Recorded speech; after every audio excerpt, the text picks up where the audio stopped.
Hi hello, कैसे हैं हम लोग? हाउ डू ऑर्गेनिज्म रिप्रोड्यूस में शायद थे। याद करो, पीछे का वीडियो आप प्लेलिस्ट में जाके देख सकते हो। बेटा, उसमें हम लोगों ने फीजन की बात किया था।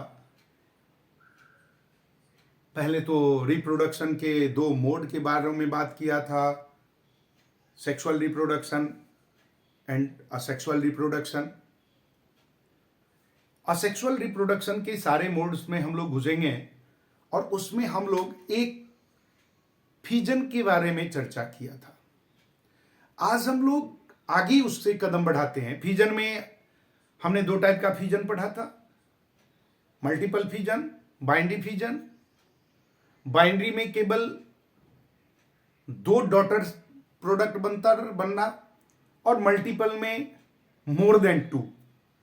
बाइनरी इक्वल डिवाइड हुआ दोनों ऑफ स्प्रिंग में, दोनों डॉटर सेल में जेनेटिक मटेरियल, जबकि मल्टीपल में अनइक्वल डिवीजन हुआ।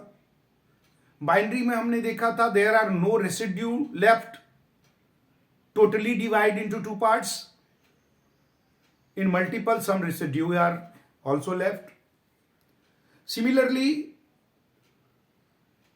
बाइनरी में हमने ये भी देखा था it should be take when cell are completely matured, यानी कि जो ऑर्गेनिज्म है यूनिसेलुलर ऑर्गेनिज्म, वो पूरा मैच्योर्ड होने के बाद ही सेल डिवीजन होता। एंड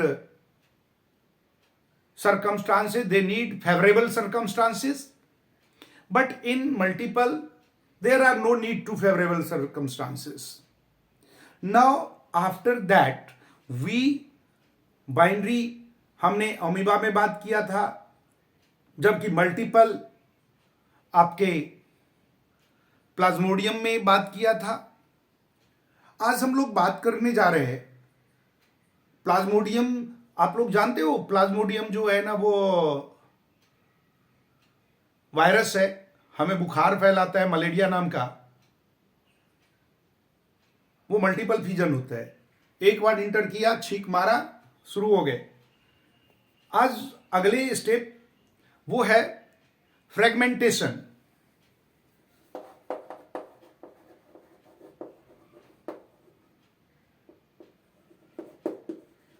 फ्रेगमेंटेशन ये फ्रेगमेंट होता है, फ्रेगमेंट दैट मीन्स पीसेज में बदलना। कोई भी ऑर्गेनिज्म जो जनरली आपका मल्टी सेलुलर ऑर्गेनिज्म है, बट मल्टी सेलुलर में भी हम उसको कहेंगे कौन सा मल्टी सेलुलर? सिंपल। ऐसे ऑर्गेनिज्म, कुछ मल्टी सेलुलर ऑर्गेनिज्म में जिसके फुल साइज जो होता है ना, वो कई सारे फ्रेगमेंट में बदल जाता। In full size of the organism are divided into some pieces, and each piece are generate a new individual. Each pieces are grow as a new individual, एक नए डॉटर प्रोडक्ट के रूप में क्लियर हो जाता, डेवलप कर जाता। तो बेटा पार्ट तो डिवाइड हुआ, डिवाइड होने के बाद उसमें रिप्रोडक्शन भी हुआ, नया ऑर्गेनिज्म बना। तो इस टाइप के रिप्रोडक्शन को हम लोग कहते हैं फ्रेगमेंटेशन। और ये फ्रेगमेंटेशन आपका जनरली जो कुछ ऑर्गेनिज्म है मल्टीसेलुलर जिसमें पाया जाता, वो है स्पाइरोगाइडा। नाम तो अब सुना ही होगा। इसमें एक एक्चुअली एक ऐसा सिचुएशन होता कि इसके बॉडी में कुछ पार्ट्स कंसंट्रेटेड टिश्यूज होता है। क्या होता है? Concentrated tissues. और वही टिश्यूज से एक डेवलप हो जाता न्यू इंडिविजुअल, स्पाइरोगाइडा। इसका एग्जाम्पल क्या है?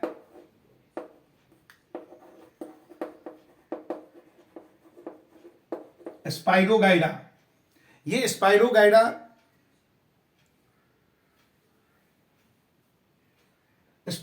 आपका मल्टी सेलुलर ऑर्गेनिज्म है, सिंपल मल्टी सेलुलर ऑर्गेनिज्म है। और इसमें जो रिप्रोडक्शन होता है वो फ्रेगमेंटेशन के अकॉर्डिंग। फ्रेगमेंटेशन के बाद आता है रीजनरेशन। दोनों में थोड़ा सा अंतर है।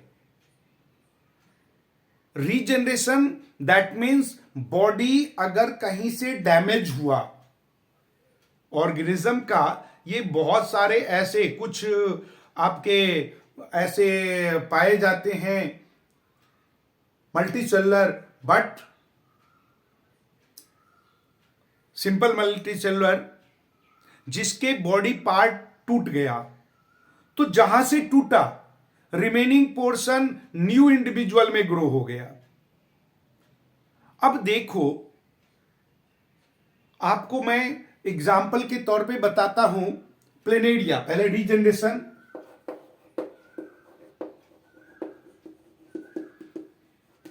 रीजनरेशन आपके प्लेनेडिया में होता है। Planaria perhaps planaria is the first organism which have eyes. Planaria से पहले वाले जितने भी ऑर्गेनिजम्स था उसमें आईज नहीं था, लाइट्स के साथ सेंसिटिविटी नहीं थी।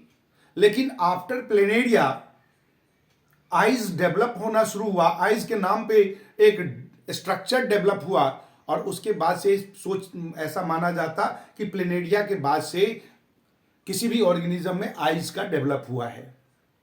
इवोल्यूशन होता चला जाता है according to environment. They can develop their self, they can modify their self. और इसमें प्लेनेडिया में जो रीजनरेशन का एबिलिटी है स्टारफिश में भी है। और इसकी बॉडी, प्लेनेडिया का बॉडी जो अगर कितने सारे पीसेज में टूटा, सपोज कि एक हमारा कोई आपका प्लेनेडिया है, प्लेनेडिया आई थिंक इसका बॉडी का शेप कुछ कोनिकल, इतना भी नहीं है,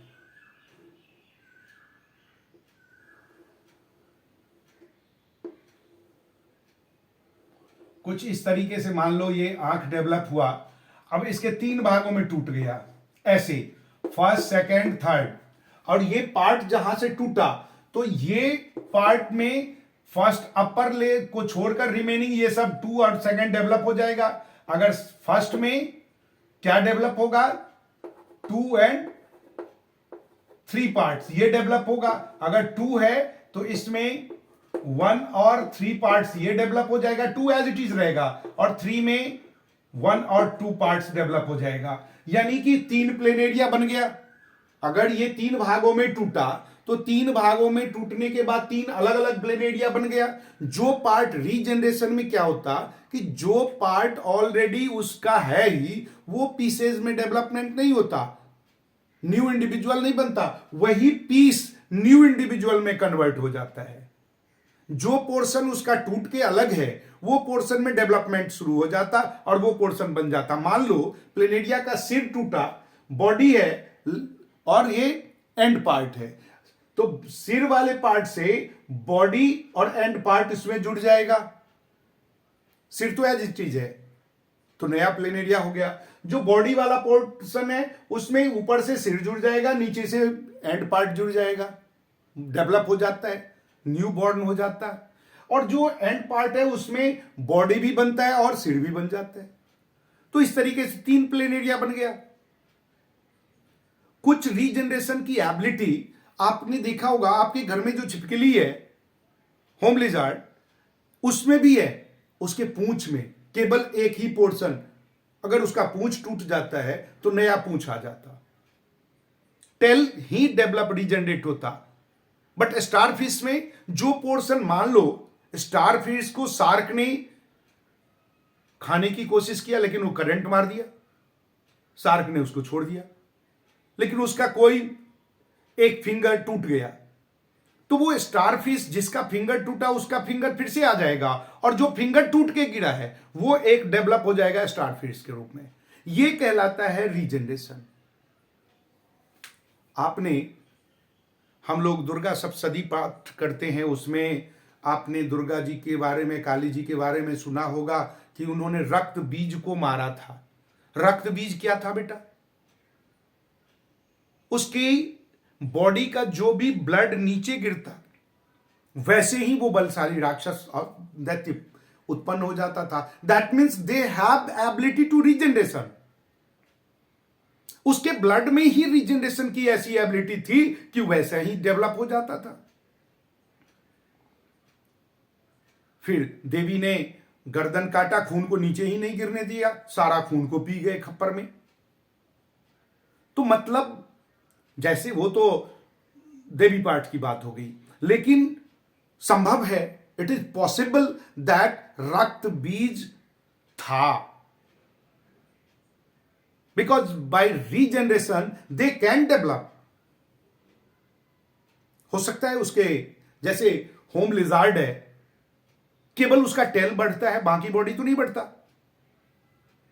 सिमिलरली रक्त बीज का केवल ब्लड से बढ़ता था, तो यह संभव है। नेक्स्ट आता है बडिंग, जो बडिंग ये हाइड्रा में होता है। हाइड्रा इसके बॉडी के पोर्शन में ही कोई एक पर्टिकुलर जगह से कंसंट्रेटेड टिश्यूज डेवलप होने लगता है, एक बड लाइक स्ट्रक्चर, और वो डेवलप होते होते न्यू इंडिविजुअल बनकर टूट के अलग हो जाता है, उसको कहते हैं बडिंग। और ये बडिंग जो है ना, हाइड्रा में होता है। आपने देखा होगा, आपके बुक में भी होगा, हाइड्रा का एक बड लाइक स्ट्रक्चर बना, बड यानी कि छोटा सा बॉडी के पोर्शन से एक कली सा खिला, और वो एक न्यू हाइड्रा के रूप में डेवलप हुआ, अपने पेरेंटल हाइड्रा से अलग हो गया। ये भी तो जनरेशन हुआ, ये हाइड्रा में होता है। ये सब मल्टीसेलुलर ऑर्गेनिजम्स हैं, यूनिसेलुलर ऑर्गेनिजम्स नहीं है। ये हाइड्रा को हाइड्राई क्यों लिख दिया, ये है ये हाइड्रा। बडिंग हाइड्रा में होता। नेक्स्ट है बेटा वेजिटेटिव प्रोपगेशन और स्पोर फॉर्मेशन। तो कमिंग वीडियो में हम लोग इन दोनों को भी बात करेंगे। वेजिटेटिव प्रोपगेशन में हम लोग ये भी चर्चा करेंगे कि आर्टिफिशियल और नेचुरल दोनों टाइप का वेजिटेटिव प्रोपगेशन होता है।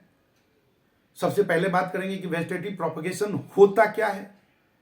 तो इसके लिए आपको सब्सक्राइब करना होगा, लाइक करना होगा, बेल को दबा के रखना होगा, नोटिफिकेशन ऑन।